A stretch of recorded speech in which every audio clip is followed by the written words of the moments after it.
Hello and welcome back to Crafted by Corie. If you're new, I'm Corie. Welcome to my channel. If you're returning, thank you as always for being here. I have some wonderful new DIYs I'm super excited about to show you. And this is part of a collaboration. More on that in just a minute. So let's go ahead and get right on into the crafting. DIY number one. For this project, I have a couple of scrap pieces of fabric from my stash. These were both from the Dollar Tree. As you can see, I have used them in the past for something. To be honest, don't remember what I used them for. It must have been last year. But I am just trying to get them all lined up. I am looking at it thinking, you know what, I really should press this. Of course I didn't because I'm being lazy. But to do it right, you really should press it, right? And anyway, I'm just trying to think about how I want to do this to maximize my fabric. So I pulled out my self-healing mat and I'm using my rotary cutter, which clearly needs to be sharpened, or I just honestly probably just need to be pressing harder on it than I was to make it through both pieces of fabric. But I eventually succeeded. And in doing that, I realized I can't see through the fabric to see my lines on my mat. So it's a little hard to cut a straight line. So I opted to fold the fabric over instead of trying to use the rotary cutter. I'm just going to use my scissors here. So I'm lining it up. I am measuring off about a 4-inch square. No, not square. Strip. So this whole strip is about 4 inches. And then I'm going to hold that in place and cut right along the crease that I've created with the fabric.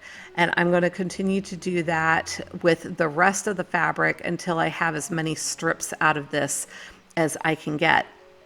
Now, this project, you can certainly just use strips. I'm opting for squares.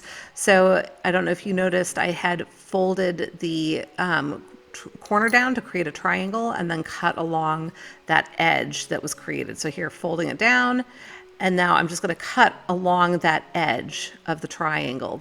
And that's going to give me a 4-inch square, right?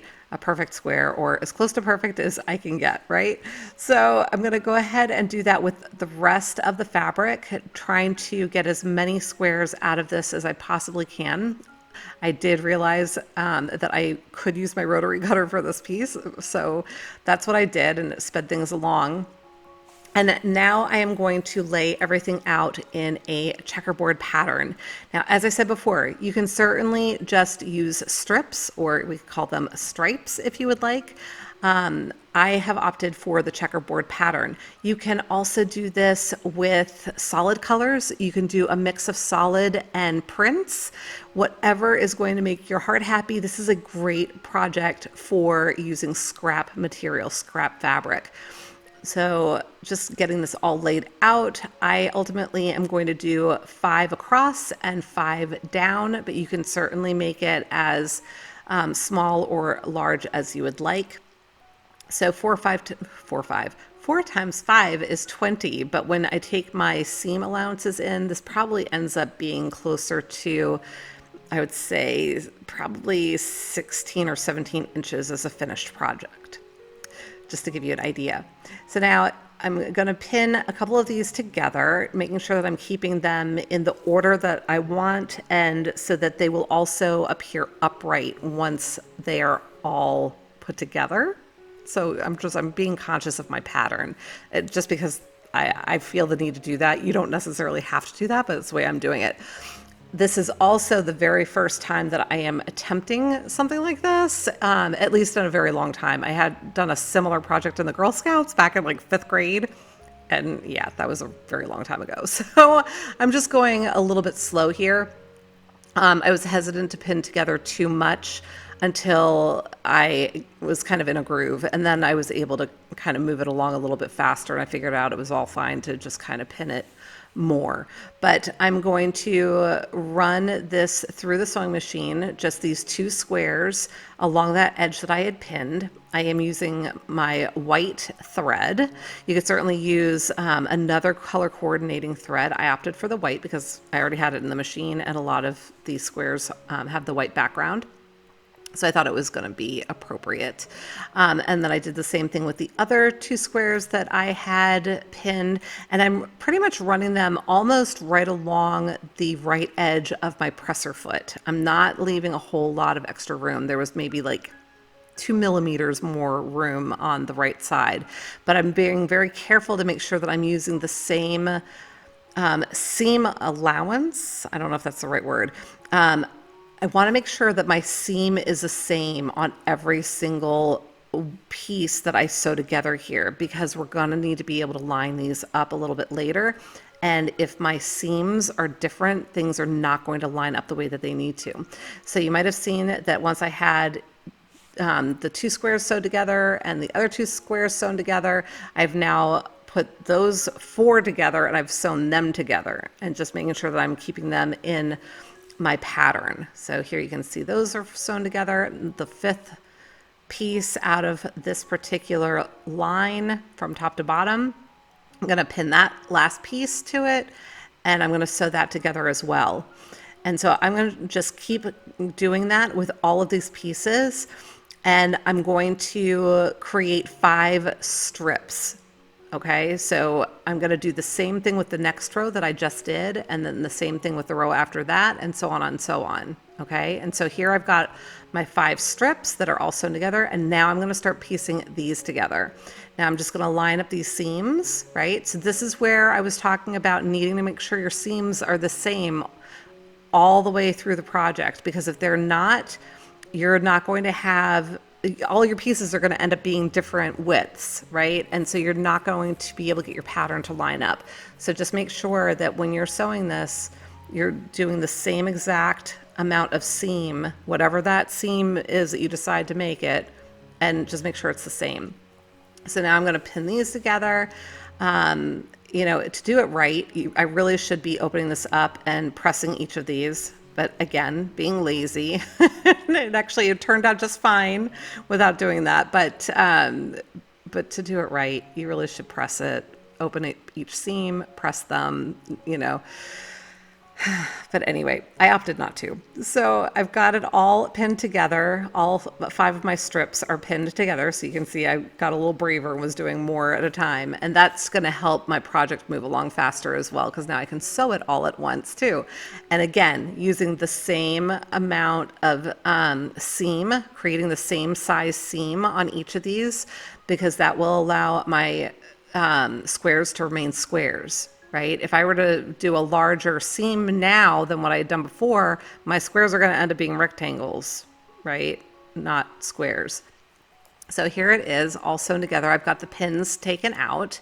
And the next thing I'm going to do is grab a solid piece of scrap fabric from my stash. And this is just a plain white fabric. And this is going to be my backing. So to try and figure out the exact size, I opted not to measure it. Instead, I'm just going to set my sewn pieces down on top of it. I'm going to pin the whole thing all the way around, and then I'll cut it out. So you'll see me doing that in just a moment. And I had another point that I wanted to make on this, and it's escaping me now. But as you can see, you could certainly do this in stripes and have a striped pillow. You could do something much larger and create a quilt. It doesn't have to be a pillow, right? But really, really great to use up scrap fabric and make something cute for your couch or your bed. So going to go ahead and trim this off, as I mentioned. And once I have this all cut away, I am then going to sew these pieces together. So as I start, I'm going to be starting at one of the corners, going back and forth to anchor my stitch so that it doesn't come unraveled. I didn't bother to do that with the individual pieces because I knew that they were going to get stitched over as a course of the project, right? So there wasn't the same risk of having the stitches come unraveled. When I worked my way around, I stopped with about 2 squares left to go. You saw me going back and forth again to anchor my stitch. I can go ahead and set the machine aside. I'm going to take all my pins out, and then I'm going to be ready to flip this right side out. So I'm just going to stick my hand in there, pull it all out. and get it all ready to be stuffed. So just want to make sure that I'm working all of the corners out and getting it good. So here it is.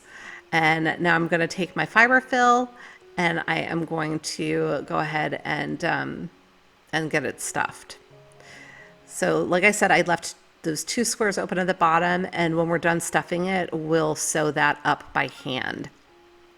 So here it is, all stuffed and nice. You can just get it to the plumpness or the density that you want it. And once you're happy with that, then you go ahead and seal it up. I pinned this closed just to help me to make sure that it just makes it easier to sew it up. Now I'm just using a needle and thread, white thread again, the same thread that I was using for sewing the pieces with the machine. And I'm just going to sew it right along this bottom edge with teeny tiny little stitches to make them as invisible as possible. When I get to the end, I tied it off, but then I always like to leave a tail inside the project. So I'm running my needle through a little ways, just a couple of inches, and cutting that off and then pulling it back down into the pillow. And this is done. Let me know what you think. I love it.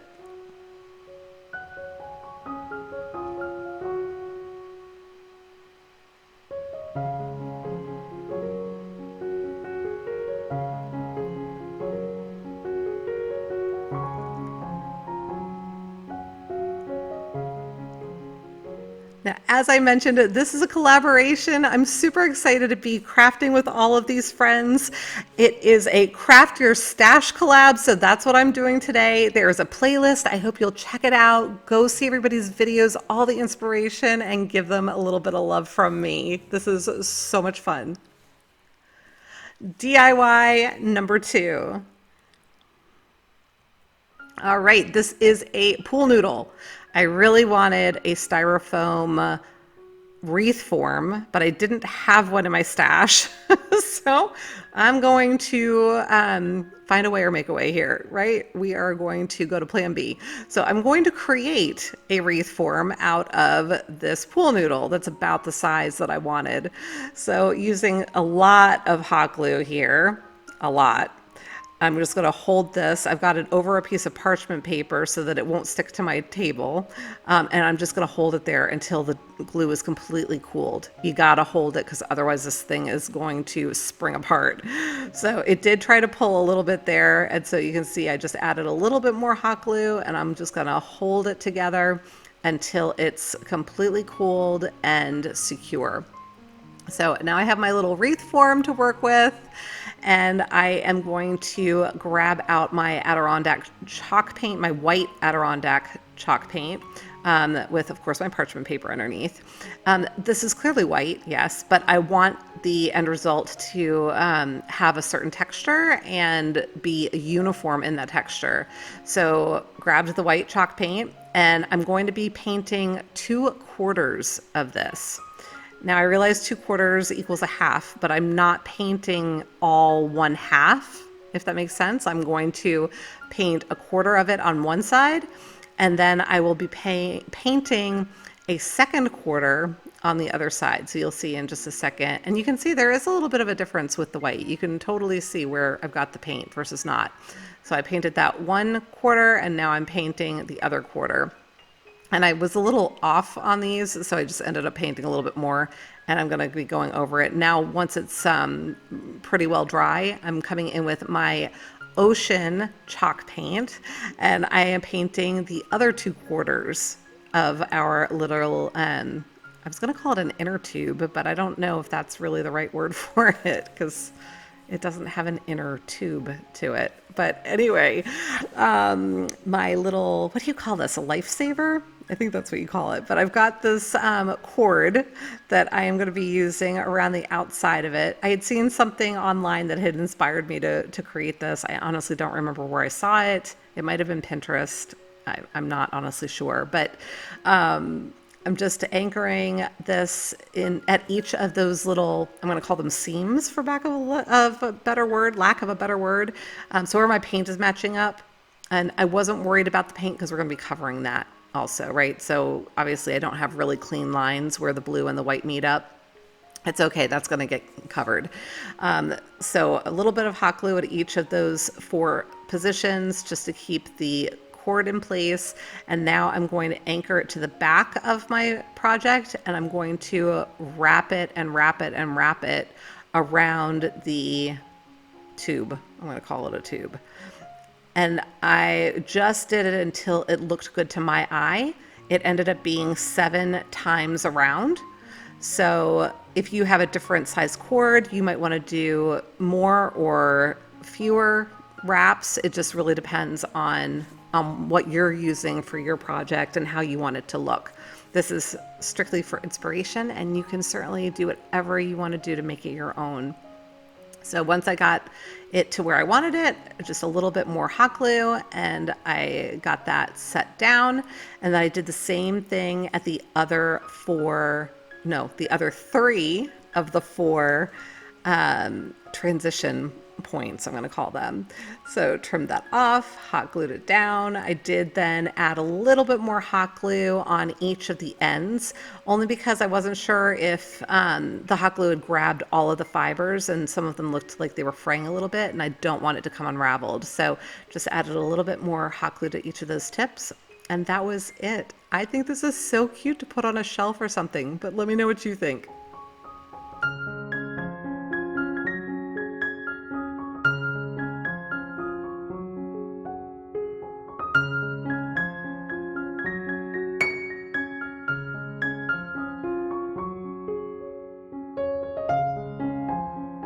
Okay, I'm gonna take a quick break from the crafting to share my DIY from the last video that had not finished drying. I promised to share with you the end result. You know what, y'all? I think I'm gonna be calling this one a fail, to be honest.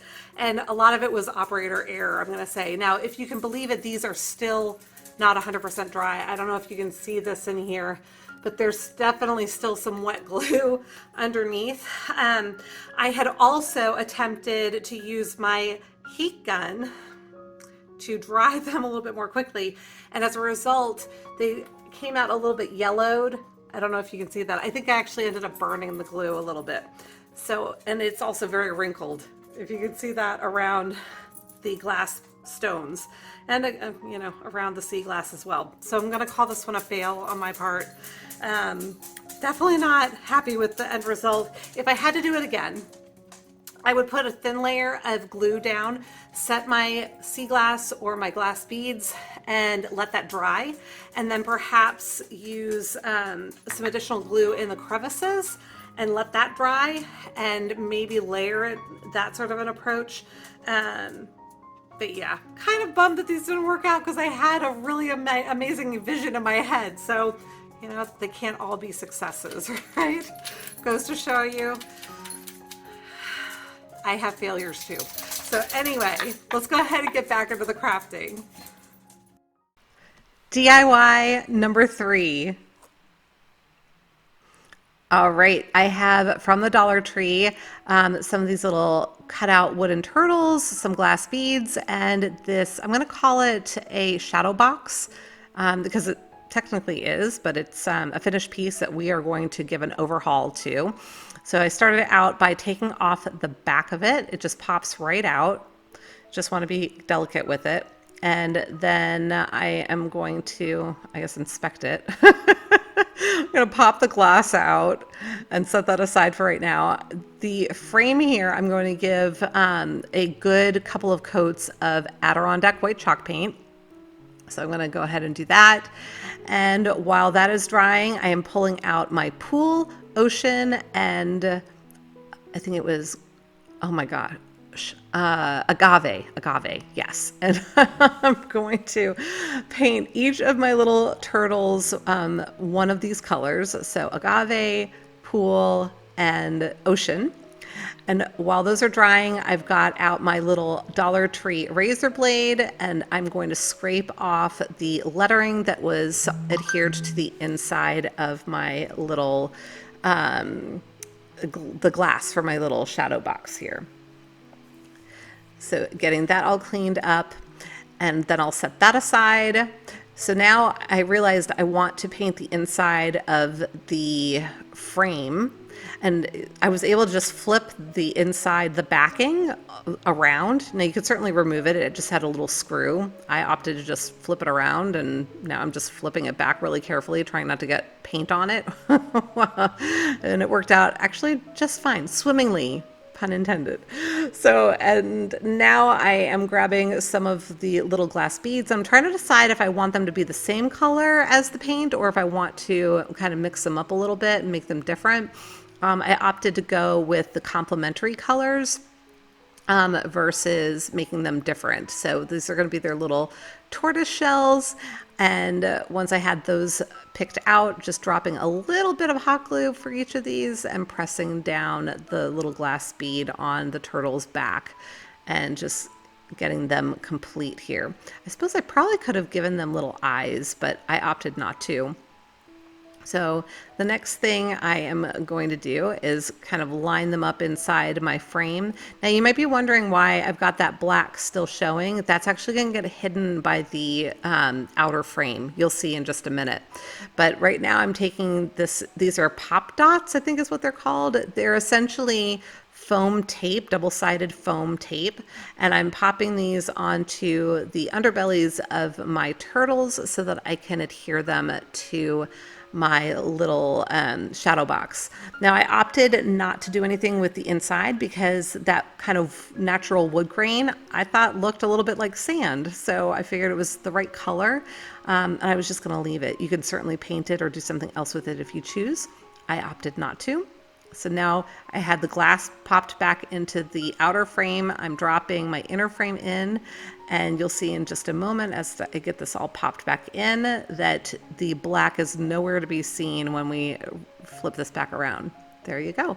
Did get a little paint there, nothing that the razor blade couldn't fix, and this is all set. It can stand up on its own or it's got a hanger on the back, but let me know what you think.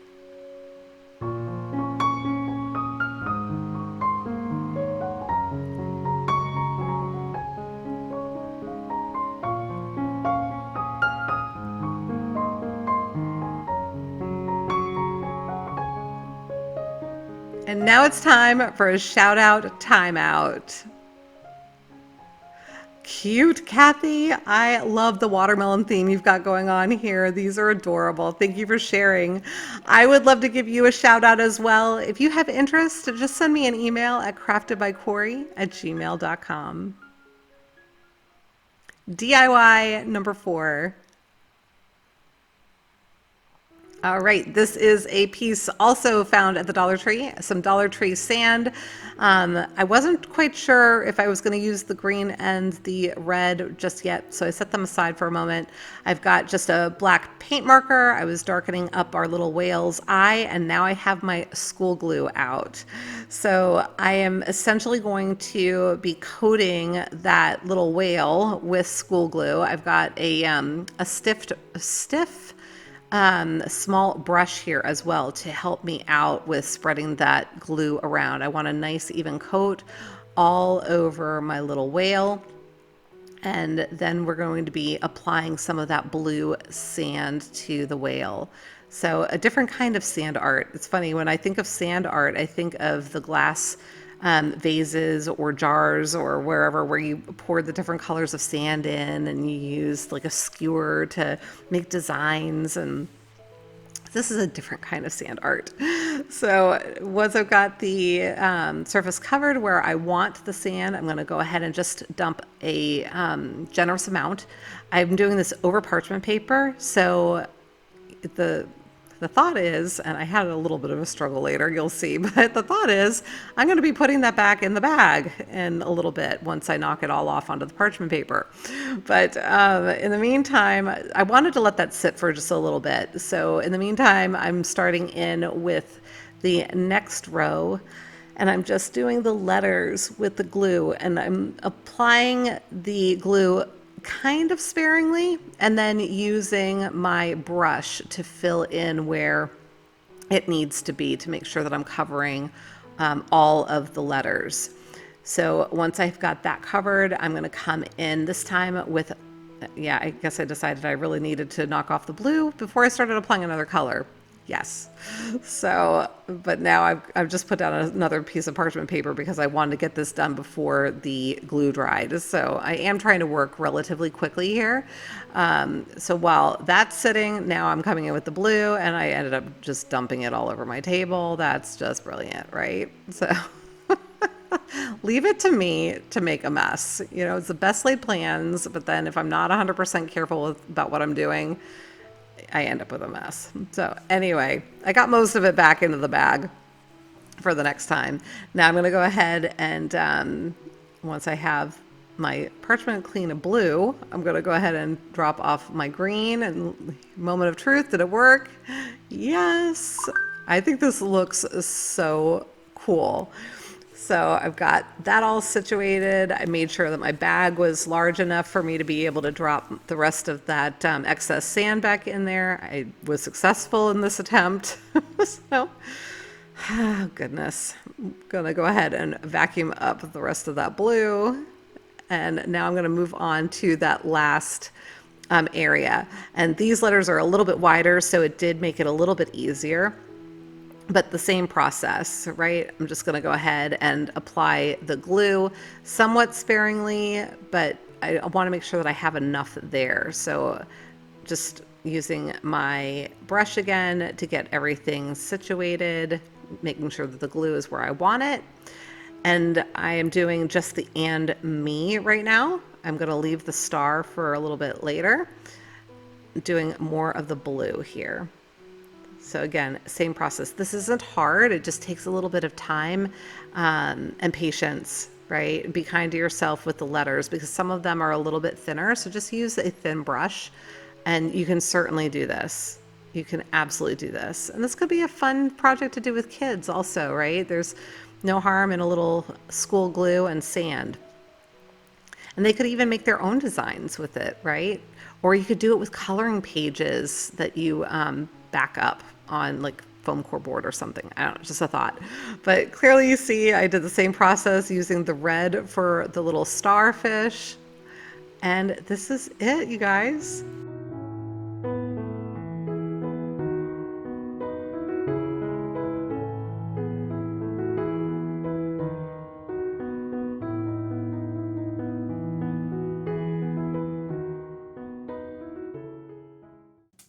Okay, everybody, that's it for today. If you enjoyed the projects, remember to give me a big thumbs up, leave me a comment, let me know which one was your favorite.